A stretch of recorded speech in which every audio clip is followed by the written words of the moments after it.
आई हुई संगत नूं बहुत आदर माण ते सत्कार नाल आओ फतेह दी सांझ पाईए। वाहिगुरू जी का खालसा वाहिगुरू जी की फतेह। कुछ दो चार गल्लां ही करनियां सी क्योंकि मैनू बाई सवाल कर रहे सी। मैं सोचा भी संगत दे रूबरू होकर दो चार गल्लां कीतियां जाण। एक तो कल विधान सभा च सरकार ने जिहड़ी नवीं गल आपां ओह करदे आं, सरकार ने नवें बिल पास किए या मते पगाए आपां पंजाबी च कह लईए ते ओह राजपाल नूं देते ते कांग्रेस दे विधायक आके वो विक्टरी साइन दिखा रहे आ या पटाके चला रहे आ जिवें असीं पता नहीं किड्डी क वड्डी जित लई। ते कई किसान जथेबंदियां दा हजे मैनूं पूर्ण तौर ते तां पता नहीं, पर कईयां ने उन्हां नूं वधाइयां भी दित्तियां भी असीं आह देखो बहुत वड्डी जित लई आ। मैं दो क गल्लां यही कहना चाहुंदा भी साडे नाल आईं हुंदा आ ते ओही फेर चल रहा। वो किवें चल रहा इस गल नूं समझिए। ਜਿਹੜੇ बिल हजे तक मैं पूर्ण तौर पर पढ़े नहीं, वो पढ़ूंगा अज, पर ਜਿਹੜੇ बिल उन्होंने पेश किए ਉਹਦੇ ਚ दो तीन गल्लां भी। एक तो जे MSP तो घट खरीद होगी तो उन्होंने 3 साल की सज़ा दी जाऊगी। हुण MSP देनी है सेंटर ने, पंजाब सरकार कोले तां MSP देण वास्ते या फसलां खरीदण वास्ते कोई फंड ही नहीं हुंदा, कदे कोई प्रोविजन ही नहीं हुंदी इस गल दी। MSP देनी है सेंटर ने, कानून साडे ते सेंटर थोप रहा। कल नूं सेंटर सरकार दे उल्ट जिहड़े कानून पंजाब ने बनाए आ, सेंटर सरकार कहू मेरे कोले तो पैसे ही है नहीं, मैं खरीद नहीं कर सकती तो मेरे कोले MSP की कोई प्रोविजन नहीं है। जे सेंटर सरकार ने फसल ही नहीं खरीदी, जे सेंटर सरकार ने MSP ते सानू जिहड़े फंड पंजाब कोले किसानां कोले वो दिता ही नहीं, तो फिर ये किते ना किते इस गल का बड़ा वड्डा जे असीं असल च गल नूं समझीए तो कॉन्फ्लिक्ट आ सेंटर ते स्टेट का। कॉन्फ्लिक्ट आ मतलब आपस च किते ना किते तालमेल नहीं है। जे तालमेल नहीं आ तो सेंटर सरकार ने इन्हां कानूनां दे विरुद्ध सुप्रीम कोर्ट च भी जाना। इहदी कॉन्स्टिट्यूशनल या संविधानक मानता किन्नी का इन्हां कानूनां दी उहदे वास्ते। सो कीता की जा रहा साडे नाल असल तौर ते इह कीता जा रहा भी सानू हमेशा ही रियायतां या थोड़ियां बहुतियां सौधां दे के साडे संघर्ष नूं कमज़ोर कर देंदे आ या साडे संघर्ष की दिशा बदल देंदे आ। किसान जथेबंदियां दे जिहड़े आगू आ उन्हां नूं इस गल दी समझ आ भी साडी सूबा सरकार नाल तां है नहीं कोई लाग डाट। सूबा सरकार तां साडे नाल खड़ी आ पर सूबा सरकार दा वस नहीं चल रहा। सो कॉन्फ्लिक्ट कित्थे आ, असल लड़ाई किहड़ी आ? लड़ाई आ सेंटर सरकार नाल। सेंटर सरकार नाल लड़न वास्ते जिहड़े जथेबंदियां दे आगू आ कई उन्हां चों लड़ना चाहुंदे भी आ, लोग लड़ना चाहुंदे आ, पर जथेबंदियां दे आगूआं कोले ओडी आपदे अंदर भरोसा या आपदे अंदर कह लो भी उस लड़ाई लड़न वास्ते एक हुंदा भी असीं लड़ांगे तो जित के आवांगे तो कुछ लैके डिगांगे पंजाब लई।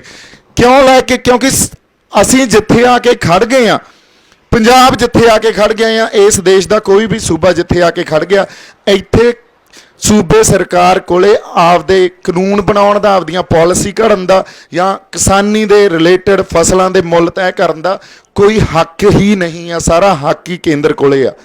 जदों केंद्र कोले हक आ तो केंद्र तो सानू पहला ही नहीं दे रहा, असीं आपदे कानून बना के की कर लांगे? फिर सानू जो लड़ना चाहिदा वो लड़ना चाहिदा खुदमुख्तियारी लई। साडे फैसले असीं आप कर सकीए। खुदमुख्तियारी का मतलब ही यह है भी जे साडी किसानी दे फैसले आ तो पंजाब दे किसान या घट्टो घट्ट पंजाब सरकार तो कर सके ना, सेंटर किवें कर सकदी आ?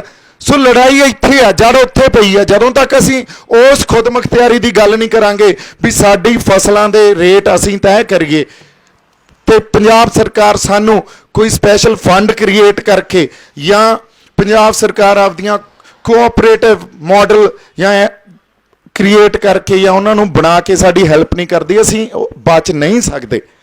पंजाब सरकार नूं या तो उस MSP की प्रोविजन लई फंड क्रिएट करना चाहिए। फंड इन्हां कोले है नहीं, फंड ये लैंदे आ सेंटर तो। तुसीं ये देख लो आ पिछे जे GST का रौला पिया सी, 800 करोड़ मंगी जांदे सी, उन्होंने नहीं दिता। अगले तो तुहाडे हत्थ अड़ाउंदे आ। हुण कैप्टन सरकार या कैप्टन साहब कहण भी मैं अस्तीफा जेब च लई फिरदा, उन्होंने कोई फर्क ही नहीं पैंदा। ਸੋ ਲੜਾਈ ਤਾਂ ਦਿੱਲੀ ਨਾਲ ਲੜ ਰਹੇ ਹਾਂ, ਅਸੀਂ ਕਿੱਦਾਂ ਦੀ ਕਹਿ ਰਹੇ ਹਾਂ ਇਹ ਗੱਲ, ਲੜਾਈ ਦਿੱਲੀ ਨਾਲ ਆ। ਦਿੱਲੀ ਸਾਡੀ ਕਦੇ ਸਕੀ ਨਹੀਂ ਹੋ ਸਕਦੀ। ਸਾਨੂੰ ਮੰਗਾਂ ਤੇ ਹੀ ਰੱਖਿਆ ਉਹਨਾਂ ਨੇ, ਮੰਗਾਂ ਤੋਂ ਜੇ ਮੰਗਾਂ ਦੇਤੀਆਂ ਉਹਨਾਂ ਨੂੰ ਪਤਾ ਕੱਲ ਨੂੰ ਇਹ ਹੱਕਾਂ ਦੀ ਗੱਲ ਕਰਨਗੇ, ਸਾਨੂੰ ਹੱਕਾਂ ਤੇ ਜਾਣ ਹੀ ਨਹੀਂ ਦਿੱਤਾ। ਅਗਲੀ ਗੱਲ ਜਿਹੜੀ ਸਾਡੀ ਸਮਝਣ ਵਾਲੀ ਆ, ਹੁਣ ਬਿੱਲਾਂ 'ਚ ਜਿਹੜੀ ਪ੍ਰੋਵੀਜ਼ਨ ਹੋਣੀ ਚਾਹੀਦੀ ਸੀ, ਜਿਹੜਾ ਮੰਡੀ ਬੋਰਡ ਕੋਲੇ ਪੈਸਾ ਆਉਂਦਾ ਸੀ, ਕੋਈ 2-4 ਹਜ਼ਾਰ ਕਰੋੜ ਪੈਸਾ ਆਉਂਦਾ ਸੀ, ਉਹ ਸਾਡੇ ਪਿੰਡਾਂ ਦੀਆਂ ਸੜਕਾਂ ਤੇ ਗਲੀਆਂ ਤੇ ਨਾਲੀਆਂ ਤੇ ਲੱਗਦਾ ਸੀ, ਉਹ ਕਿੱਥੋਂ ਆਊਗਾ? ਇਹਨਾਂ ਬਿੱਲਾਂ 'ਚ ਉਹਦੀ ਕੋਈ ਪ੍ਰੋਵੀਜ਼ਨ ਨਹੀਂ। ਜਦੋਂ ਮੰਡੀਕਰਨ ਨਹੀਂ ਰਿਹਾ, ਉਹ ਪੈਸਾ ਕਿੱਥੋਂ ਆਊਗਾ? ਪੈਸਾ ਉਹ ਸਾਡੀਆਂ ਜੇਬਾਂ 'ਚੋਂ ਹੀ ਜਾਣਾ। ਸਾਡੇ ਜਿਹੜੇ ਟੈਕਸ ਲੱਗ ਰਹੇ ਅੱਜ ਕੱਲ੍ਹ, ਉਹਨਾਂ ਟੈਕਸਾਂ 'ਚ ਵਾਧਾ ਹੋਣਾ ਜਾਂ ਕੋਈ ਮਲਟੀਪਲ ਟੈਕਸੇਸ਼ਨ ਰਜੀਮ ਇਹਨੂੰ ਕਹਿੰਦੇ ਆ, ਵੀ ਵੱਖਰੇ ਵੱਖਰੇ ਟੈਕਸ ਲਾ ਦਿੱਤੇ ਜਾਣ ਤੇ ਉਹ ਸਾਡੀਆਂ ਜੇਬਾਂ 'ਚੋਂ ਹੀ ਜਾਣਾ। ਸੋ ਘੁਮਾ ਫਰਾ ਕੇ ਇਹਨਾਂ ਨੇ ਉਹ ਚਾਕੂ ਖਰਬੂਜੇ ਤੇ ਡਿੱਗੇ, ਜਾਂ ਖਰਬੂਜਾ ਚਾਕੂ ਤੇ ਕੱਟਣਾ ਖਰਬੂਜੇ ਨਹੀਂ ਆ, ਕੱਟਣਾ ਅਸੀਂ ਆ। ਜਦੋਂ ਤੱਕ ਅਸੀਂ ਆਪਦੀ ਖੁਦਮੁਖਤਿਆਰੀ ਲਈ ਨਹੀਂ ਲੜਦੇ, ਜਦੋਂ ਤੱਕ ਹੁਣ ਅੰਗਰੇਜ਼ੀ 'ਚ ਇਹਨੂੰ ਕਹਿੰਦੇ ਆ ਸੈਂਟਰ ਸਟੇਟ ਰਿਲੇਸ਼ਨਸ਼ਿਪ, ਜਦੋਂ ਤੱਕ ਸੈਂਟਰ ਸਟੇਟ ਰਿਲੇਸ਼ਨਸ਼ਿਪ ਨੂੰ ਰੀਡਿਫਾਈਨ ਨਹੀਂ ਕਰਦੇ, ਜੇ ਉਦੋਂ ਤੱਕ ਅਸੀਂ ਕਹੀਏ ਕਿਸਾਨੀ ਦਾ ਭਲਾ ਹੋ ਜੂ, ਜਾਂ ਸਾਡੇ ਆਹ ਪੁਲਿਸ ਵਾਲੇ ਬਾਈ ਬੈਠੇ ਆ ਇੱਥੇ ਇਹਨਾਂ ਦਾ ਭਲਾ ਹੋ ਜੂ, ਜਾਂ ਅਸੀਂ ਕਹੀਏ ਵੀ ਸਾਡੀ ਸਿੱਖਿਆ ਦਾ ਭਲਾ ਹੋ ਜੂ, ਅਸੀਂ ਜੋ ਸਕੂਲਾਂ ਕਾਲਜਾਂ 'ਚ ਪੜ੍ਹਾਉਣੇ ਆ, ਜਾਂ ਪੰਜਾਬ ਕੋਈ ਆਪਦੀ ਪਾਲਿਸੀ ਘੜ ਲੂਗਾ, ਜਾਂ ਸਾਡੇ ਨਸ਼ਿਆਂ 'ਚ ਕੁਛ ਸੋਧ ਹੋ ਜੂਗੀ ਵੀ ਇੱਥੇ ਨਸ਼ੇ ਖਤਮ ਹੋ ਜਾਣਗੇ, ਜਾਂ ਪ੍ਰਵਾਸ ਰੁਕ ਜੂਗਾ, ਜਾਂ ਹੋਰ ਬੇਰੁਜ਼ਗਾਰੀ ਖਤਮ ਹੋ ਜੂਗੀ, ਇਹ ਹੋ ਹੀ ਨਹੀਂ ਸਕਦਾ। ਸੋ ਐਡਾ ਵੱਡਾ ਅੰਦੋਲਨ, ਲੋਕ ਨਾਲ ਖੜੇ ਆ। ਤੁਸੀਂ ਪੰਜਾਬ ਦੀ ਹੱਦ ਤੇ ਆ ਕੇ ਬੈਠੇ ਹੋ ਜਿੱਥੇ ਸਾਡੇ ਹੱਕ, ਜਿਹੜੇ ਫੰਡਾਮੈਂਟਲ ਰਾਈਟਸ ਆ, ਜਿਹੜੇ ਮੂਲ ਅਧਿਕਾਰ ਆ ਸਾਡੇ, ਉਹ ਮੁੱਕ ਜਾਂਦੇ ਆ, ਇੱਥੇ ਆ ਕੇ ਮੁੱਕ ਜਾਂਦੇ ਆ। ਇਦੋਂ ਬਾਅਦ ਲੋ ਹਰਿਆਣੇ ਵਾਲੇ ਸਾਨੂੰ 2 ਮੈਨੂੰ ਲੱਗਦਾ ਕਿਲੋਮੀਟਰ ਨਹੀਂ ਟੱਪਣ ਦਿੰਦੇ। ਸੋ ਇੱਥੇ ਆ ਕੇ ਜੇ ਤੁਸੀਂ ਬੈਠੇ ਹੋ, ਮਤਲਬ ਕੋਈ ਜਜ਼ਬਾ ਹੀ ਲੈ ਕੇ ਆਏ ਹੋ ਨਾ। ਬਾਕੀ ਧਰਨਿਆਂ 'ਚ, ਮੋਰਚਿਆਂ 'ਚ, ਜਿੱਥੇ ਜਿੱਥੇ ਟੋਲ ਪਲਾਜ਼ਿਆਂ ਤੇ, ਜਿੱਥੇ ਜਿੱਥੇ ਪੈਟਰੋਲ ਪੰਪਾਂ ਦਾ ਘਰਾ ਕੀਤਾ ਹੋਇਆ, ਉਹਨਾਂ 'ਚ ਵੀ ਉਹ ਜਜ਼ਬਾ ਹੀ ਆ। ਸੋ ਚਾਹੀਦਾ ਕੀ ਆ? ਚਾਹੀਦਾ ਇਹ ਆ ਵੀ ਆਗੂ ਜਿਹੜੇ ਕਿਸਾਨ ਜਥੇਬੰਦੀਆਂ ਦੇ ਆ, ਜਾਂ ਅਸੀਂ ਸਾਰੇ ਮਿਲ ਕੇ ਅਸੀਂ ਦਿੱਲੀ ਸਰਕਾਰ ਨਾਲ ਲੜੀਏ ਤੇ ਪੰਜਾਬ ਸਰਕਾਰ ਸਾਡੀ ਇਸ 'ਚ ਫੁੱਲ ਹਮਾਇਤ ਦੇਵੇ ਵੀ ਅਸੀਂ ਲੜਨਾ ਤੇ ਆਪਦੇ ਹੱਕ ਲੈਣੇ ਆ। ਜੇ ਪੰਜਾਬ ਸਰਕਾਰ ਨਾਲ ਖੜੀ ਹੋ ਜਾਂਦੀ ਆ ਅੱਜ, ਤਾਂ ਪੰਜਾਬ ਦਾ ਹਰ ਬਾਸ਼ਿੰਦਾ, ਹਜੇ ਸ਼ਹਿਰੀ ਵਰਗ ਉਸ ਤਰ੍ਹਾਂ ਨਹੀਂ ਉੱਠਿਆ ਸਾਡੇ ਨਾਲ। ਸਾਨੂੰ ਪਤਾ ਇਹ ਪਿੰਡਾਂ 'ਚ ਜ਼ਿਆਦਾ ਹੁੰਗਾਰਾ ਮਿਲ ਰਿਹਾ ਹੈ ਇਸ ਸਟਰਗਲ ਨੂੰ, ਸ਼ਹਿਰਾਂ 'ਚ ਓਡਾ ਜ਼ਿਆਦਾ ਹੁੰਗਾਰਾ ਨਹੀਂ ਮਿਲ ਰਿਹਾ। ਜਦੋਂ ਤੱਕ ਸਰਕਾਰ ਪੰਜਾਬ ਦੇ ਰਹਿੰਦੇ ਸ਼ਹਿਰੀਆਂ ਨੂੰ ਇਹ ਗੱਲ ਨਹੀਂ ਕਹਿੰਦੀ ਵੀ ਸਾਡੇ ਨਾਲ ਤੁਰੋ, ਅਸੀਂ ਖੁਦਮੁਖਤਿਆਰੀ ਕੁਛ ਹੱਦ ਤੱਕ ਹੀ ਲੈ ਲਈਏ। ਮੈਂ ਨਹੀਂ ਕਹਿੰਦਾ ਜਮਾਂ ਹੀ ਖੁਦਮੁਖਤਿਆਰੀ ਹਰ ਖਿੱਤੇ 'ਚ ਸਾਡੇ ਕੋਲੇ ਖੁਦਮੁਖਤਿਆਰੀ ਹੋਵੇ, ਚਲੋ ਉਹ ਇੱਕ ਲੰਬੀ ਸਟਰਗਲ ਆ। ਦੇਖੋ ਇੱਕ ਗੱਲ ਹੋਰ ਸਮਝਣ ਦੀ ਜ਼ਰੂਰਤ ਆ, ਜਿਹੜੀ ਲੜਾਈ ਆਪਾਂ ਲੜ ਰਹੇ ਹਾਂ ਇਹ ਪੋਲੀਟੀਕਲ ਸਟਰਗਲ ਆ, ਇਹ ਰਾਜਸੀ ਸਟਰਗਲ ਆ। ਜੇ ਇਸ ਗੱਲ ਨੂੰ, ਬੇਸਿਕ ਗੱਲ ਨੂੰ ਨਹੀਂ ਸਮਝਦੇ ਵੀ ਇਹ ਰਾਜਸੀ ਸਟਰਗਲ ਆ, ਤਾਂ ਅਸੀਂ ਫਿਰ ਲੜਾਈ ਨੂੰ ਹੀ ਨਹੀਂ ਸਮਝ ਪਾ ਰਹੇ। ਜੇ ਅਸੀਂ ਇਹ ਸਮਝਦੇ ਹਾਂ ਵੀ ਇਹ ਕਿਸਾਨੀ ਦਾ ਮਸਲਾ ਜਾਂ MSP ਤੱਕ ਹੀ ਅਸੀਂ ਲਿਮਿਟਡ ਆ, MSP ਤਾਂ ਸਾਡੇ ਕੋਲੇ ਪਹਿਲਾਂ ਵੀ ਹੁੰਦੀ ਸੀ, ਪਰ ਖੁਦਕੁਸ਼ੀਆਂ ਉਸੇ MSP ਨਹੀਂ ਦਿੱਤੀਆਂ ਨਾ, ਕਰਜ਼ੇ ਉਸ MSP ਨਹੀਂ ਦਿੱਤੇ ਆ ਨਾ। ਸਾਡਾ ਕਿਸਾਨਾਂ ਦਾ ਜੋ ਅੱਜ ਹਾਲ ਆ, ਪਿੰਡਾਂ 'ਚ ਜਾ ਕੇ ਦੇਖ ਲਈਏ, ਉਸੇ MSP ਨਹੀਂ ਸਾਨੂੰ ਦਿੱਤਾ। ਸੋ 73 ਸਾਲਾਂ 'ਚ ਹਜੇ ਤੱਕ ਅਸੀਂ ਕੋਈ ਖੇਤੀਬਾੜੀ ਦਾ ਮਾਡਲ ਜਿਹੜਾ ਕਿਸਾਨਾਂ ਲਈ, ਮਜ਼ਦੂਰਾਂ ਲਈ ਲਾਹੇਵੰਦ ਹੋਵੇ, ਚੰਗਾ ਹੋਵੇ, ਉਹ ਹਜੇ ਲੈ ਹੀ ਨਹੀਂ ਸਕੇ। 73 ਸਾਲ ਹੋ ਗਏ, ਇੱਕ ਪੂਰੀ ਕਿਸਾਨਾਂ ਦੀ ਪੀੜ੍ਹੀ ਖਤਮ ਹੋ ਗਈ ਲੜਦੇ ਲੜਦੇ। ਮੁੜ ਕੇ ਜਿਹੜੇ ਆਗੂ ਆ ਸਾਡੇ ਬੈਠੇ ਜਥੇਬੰਦੀਆਂ ਦੇ, ਕਿਸਾਨ ਜਥੇਬੰਦੀਆਂ ਦੇ, ਇਹ ਲੜਦੇ ਲੜਦੇ ਬਿਰਧ ਹੋ ਗਏ। ਜੇ ਹਜੇ ਵੀ ਅਸੀਂ ਮੰਗਾਂ ਤੇ ਹੀ ਲੜਦੇ ਰਹਾਂਗੇ ਤਾਂ ਅਗਲੀ ਆਉਣ ਵਾਲੀ ਪੀੜ੍ਹੀ ਨੇ ਵੀ ਬਿਰਧ ਹੋ ਜਾਣਾ ਤੇ ਅਸੀਂ ਮੰਗਾਂ ਤੇ ਹੀ ਰਹਿਣਾ ਜਾਂ ਰਿਆਇਤਾਂ ਤੇ ਹੀ ਰਹਿਣਾ।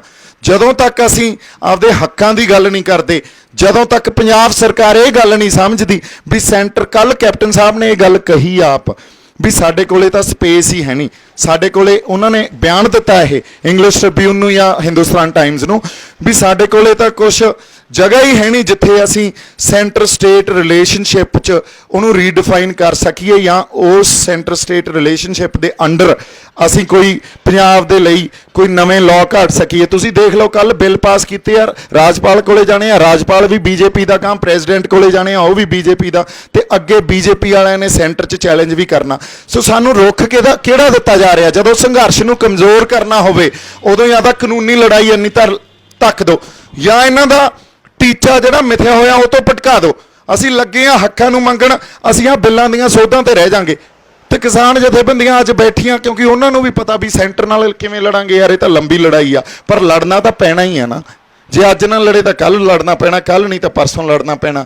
ਜਦੋਂ ਤੱਕ ਉਸ ਗੱਲ ਤੇ ਅਸੀਂ ਨਹੀਂ ਆਉਂਦੇ, ਜਦੋਂ ਤੱਕ ਅਸੀਂ ਸੈਂਟਰ ਸਟੇਟ ਰਿਲੇਸ਼ਨਸ਼ਿਪ ਨੂੰ ਰੀਡਿਫਾਈਨ ਨਹੀਂ ਕਰਦੇ, ਉਦੋਂ ਤੱਕ ਜੇ ਅਸੀਂ ਕਹੀਏ ਸਾਡੇ ਮਸਲੇ ਹੱਲ ਹੋ ਜਾਣਗੇ ਜਾਂ ਪੰਜਾਬ ਦਾ ਭਲਾ ਹੋ ਜਾਊਗਾ, ਉਹ ਨਹੀਂ ਹੋ ਸਕਦਾ।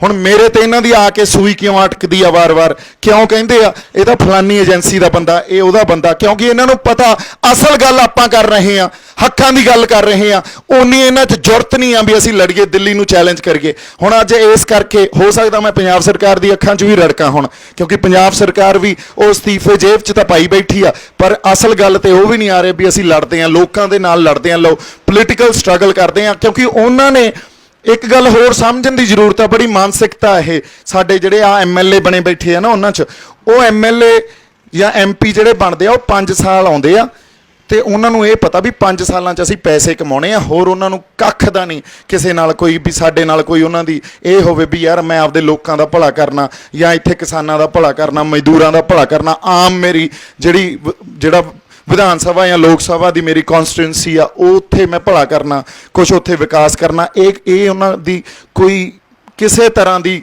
ਸਮਝ ਹੀ ਨਹੀਂ ਹੁੰਦੀ। ਅੱਛਾ, ਉਹਨਾਂ ਨੇ ਦੀ ਜੋ ਪਾਰਟੀ ਨੇ ਫੈਸਲਾ ਜੋ ਲੈ ਲਿਆ, ਆ ਕੇ ਉਹ ਐਂ ਦਿਖਾਉਣਗੇ ਆਹ ਲਓ ਜੀ ਖੜ ਗਏ ਕਿਸਾਨਾਂ ਦੇ ਹੱਕ 'ਚ, ਖੜ ਗਏ ਮਜ਼ਦੂਰਾਂ ਦੇ ਹੱਕ 'ਚ। ਪਰ ਅਸਲ 'ਚ ਜੇ ਅਸੀਂ ਭੋਲੇ ਹਾਂ, ਅਸੀਂ ਗੱਲਾਂ ਨੂੰ ਸਮਝਦੇ ਹੀ ਨਹੀਂ ਪਿੱਛੇ ਗੱਲ ਕੀ ਪਈ ਆ। ਉਹਨਾਂ MLA MPਆਂ ਨੂੰ ਕੁਛ ਨਹੀਂ ਪਿਆ, ਉਹ ਸਾਡੇ ਕੋਲੇ ਆ ਕੇ ਧਰਨਿਆਂ 'ਚ ਮੋਰਚਿਆਂ 'ਚ ਨਹੀਂ ਬਹਿ ਸਕਦੇ। ਉਹ ਪੋਲੀਟੀਕਲ ਸਟਰਗਲ ਕਰਨ ਲਈ ਉਹਨਾਂ ਕੋਲੇ ਦਮ ਹੀ ਹੈ ਨਹੀਂ। ਉਹਨਾਂ ਨੇ ਉਹ ਜ਼ਿੰਦਗੀ ਨਹੀਂ ਦੇਖੀ। ਇਹ ਆਹ ਜ਼ਿੰਦਗੀ ਜਿਵੇਂ ਅਸੀਂ ਬੈਠੇ ਆ ਇੱਥੇ, ਉਹਨਾਂ ਨੇ ਇਹ ਜ਼ਿੰਦਗੀ ਜਿਉਣ ਲਈ ਉਹਨਾਂ ਕੋਲੇ ਅੰਦਰ ਕਿਸੇ ਤਰ੍ਹਾਂ ਦੀ ਕੋਈ ਆਪਾਂ ਕਹਿ ਲਈਏ ਵੀ ਐਡੀ ਭਾਵਨਾ ਹੋਵੇ ਜਾਂ ਇਹ ਜਜ਼ਬਾ ਹੋਵੇ, ਹੈ ਨਹੀਂ। ਉਹਨਾਂ ਨੇ ਪਾਵਰ ਇੰਜੋਏ ਕਰਨੀ ਹੁੰਦੀ ਆ 5 ਸਾਲ, ਮੁੜ ਕੇ ਫਿਰ ਅਗਲੇ 5 ਸਾਲ ਬਾਅਦ ਮੈਂ ਕਿਵੇਂ ਜਿੱਤਣਾ, ਇਹ ਚੀਜ਼ ਤੇ ਹੀ ਕੌਨਸਨਟ੍ਰੇਸ਼ਨ ਹੁੰਦੀ ਆ। ਹੁਣ ਪੰਜਾਬ ਨੂੰ ਜਾਗਣਾ ਪਊਗਾ, ਸਾਨੂੰ ਜਾਗਣਾ ਪਊਗਾ, ਸਾਨੂੰ ਆਪਦੇ ਹੱਕਾਂ ਲਈ ਲੜਨਾ ਪਊ। ਜੇ ਰਿਆਇਤਾਂ ਲਈ ਲੜਦੇ ਰਹੇ ਤਾਂ ਇਹਨਾਂ ਨੇ ਆ ਕੇ ਫਿਰ ਵਿਕਟਰੀ ਸਾਈਨ ਹੀ ਦਿਖਾਉਣੇ ਆ ਤੇ ਪ੍ਰੈਸ ਨੇ ਛਾਪ ਦੇਣੇ ਆ, ਦੇਖੋ ਜੀ ਪੰਜਾਬ ਸਰਕਾਰ ਖੜ ਗਈ ਸਾਡੇ ਹੱਕ 'ਚ। ਇਹ ਸਾਡਾ ਜਿਹੜਾ ਪ੍ਰੈਸ਼ਰ ਪਿਆ ਸੀ ਐਡਾ ਵੱਡਾ ਪੰਜਾਬ ਸਰਕਾਰ ਤੇ ਸੈਂਟਰ ਸਰਕਾਰ ਤੇ, ਸਾਨੂੰ ਸਾਡੇ ਹੱਕ ਮਿਲ ਰਹੀਆਂ ਮੰਗਾਂ, ਸਾਡੇ ਸੋਧਾਂ ਹੋ ਗਈਆਂ ਬਿੱਲਾਂ 'ਚ, ਇਹ ਕੁਛ ਨਹੀਂ ਆ। ਸਾਡੇ ਅੱਖਾਂ 'ਚ ਜਿਵੇਂ ਪੰਜਾਬੀ ਕਹਿੰਦੇ ਉਹਦਾ ਘੱਟਾ ਪਾਇਆ ਜਾ ਰਿਹਾ। ਸੋ ਜਦੋਂ ਤੱਕ ਅਸੀਂ ਇਹ ਅਸਲ ਗੱਲ ਨੂੰ ਨਹੀਂ ਸਮਝਦੇ, ਪੋਲੀਟੀਕਲ ਸਟਰਗਲ ਆ, ਪੋਲੀਟੀਕਲ ਲੜਾਈ ਆ, ਰਾਜਸੀ ਲੜਾਈ ਆ ਇਹ। ਤੇ ਰਾਜਸੀ ਲੜਾਈ ਜਿਹੜੀ ਸਾਡੀ ਆ ਉਹ ਖੁਦ ਮੁਖਤਿਆਰੀ ਦੀ ਆ, ਵੀ ਇੰਨੀ ਕੁ ਖੁਦ ਮੁਖਤਿਆਰੀ ਹੋਵੇ ਵੀ ਸਾਡੇ ਫਸਲਾਂ ਦੇ ਮੁੱਲ ਹੀ ਅਸੀਂ ਆਪ ਤੈਅ ਕਰ ਲਈਏ। ਉਦੋਂ ਬਾਅਦ ਖਰੀਦਣਾ ਨਹੀਂ ਖਰੀਦੋਗੇ, ਅਸੀਂ ਉਹਦੀਆਂ ਮੰਡੀਆਂ ਹੋਰ ਲੱਭ ਲਾਂਗੇ, ਉਹ ਤਾਂ ਕੋਈ ਵੱਡੀ ਗੱਲ ਨਹੀਂ। ਆਏ ਨਹੀਂ ਵੀ ਇਹ ਹੱਲ ਨਹੀਂ ਹੋ ਸਕਦੇ, ਹੱਲ ਸਾਰੇ ਪਏ ਆ। ਪਰ ਜਦੋਂ ਤੱਕ ਇਹ ਸਮਝਣਗੇ ਨਹੀਂ ਜਾਂ ਸਮਝ ਕੇ ਵੀ ਸਾਨੂੰ ਅਸਲ ਗੱਲ ਤੇ ਨਹੀਂ ਲੈ ਕੇ ਆਉਣਗੇ, ਉਦੋਂ ਤੱਕ ਸਾਡਾ ਭਲਾ ਨਹੀਂ ਹੋਊਗਾ। ਆਪਾਂ ਇਸੇ ਕਰਕੇ ਸਿਰ ਜੋੜ ਕੇ ਬੈਠੇ ਹਾਂ। ਸੋ ਮੋਰਚੇ ਦਾ ਜਿਹੜਾ ਮਕਸਦ ਆ ਬਾਈ ਜੀ, ਉਹ ਇਹੀ ਆ ਵੀ ਅਸੀਂ ਇੱਕ ਤਾਂ ਲੋਕਾਂ ਨੂੰ ਜਾਗਰੂਕ ਕਰੀਏ ਆਪਦੇ ਹੱਕਾਂ ਲਈ, ਕਿਉਂਕਿ ਸਰਕਾਰਾਂ ਤੇ ਕਈ ਵਾਰੀ ਜਿਹੜੇ ਸਟਰਗਲ ਕਰ ਰਹੀ ਜਾਂ ਲੜਾਈ ਲੜਦੀਆਂ ਧਿਰ ਦੇ ਆਗੂ ਵੀ ਹੁੰਦੇ ਆ, ਉਹ ਵੀ ਗੱਲ ਨੂੰ ਸਮਝ ਕੇ ਅਸਲ ਗੱਲ ਨੂੰ ਲੋਕਾਂ ਤੱਕ ਨਹੀਂ ਲੈ ਕੇ ਜਾਂਦੇ। ਐਟਲੀਸਟ ਲੋਕਾਂ ਨੂੰ ਦੱਸੀਏ ਤਾਂ ਸਹੀ, ਤੇ ਲੋਕ ਸਮਝ ਕੇ ਫਿਰ ਲੋਕ ਆਪ ਡਿਸਾਈਡ ਕਰਨ, ਸੰਗਤ ਡਿਸਾਈਡ ਕਰੇ ਵੀ ਅਸੀਂ ਲੜਨਾ ਕਿ ਨਹੀਂ ਲੜਨਾ। ਐਟਲੀਸਟ ਲੋਕਾਂ ਤੱਕ ਅਸਲ ਗੱਲ ਤਾਂ ਜਾਵੇ। ਜੇ ਅਸਲ ਗੱਲ ਹੀ ਨਹੀਂ ਜਾਂਦੀ ਲੋਕਾਂ ਤੱਕ, ਜੇ ਤੁਹਾਨੂੰ ਸਮਝ ਹੀ ਨਹੀਂ ਆਉਂਦੀ ਗੱਲ ਦੀ, ਤੁਹਾਨੂੰ ਆਪਦੀਆਂ ਮੰਗਾਂ ਬਾਰੇ ਨਹੀਂ ਪਤਾ, ਫਿਰ ਹੱਕਾਂ ਬਾਰੇ ਕਿੱਥੋਂ ਪਤਾ ਹੋਊ। ਸੋ ਇੰਨੀਆਂ ਕੁ ਗੱਲਾਂ ਮੈਂ ਕਰਨੀਆਂ ਸੀ ਜੀ। ਮੈਂ ਚੰਡੀਗੜ੍ਹ ਚੱਲਿਆ, 4:30 ਤਾਈਂ ਵਾਪਸ ਆ ਜਾਊਂਗਾ। ਆਪਾਂ ਫਿਰ ਬੈਠ ਕੇ ਆਪਸ 'ਚ ਗੱਲਾਂ ਕਰਾਂਗੇ, ਕੋਈ ਸਵਾਲ ਜਵਾਬ ਹੋਏ ਉਹ ਵੀ ਕਰਾਂਗੇ। ਮੇਰੇ ਵੱਲੋਂ ਬਹੁਤ ਸਾਰਾ ਪਿਆਰ ਤੇ ਸਤਿਕਾਰ।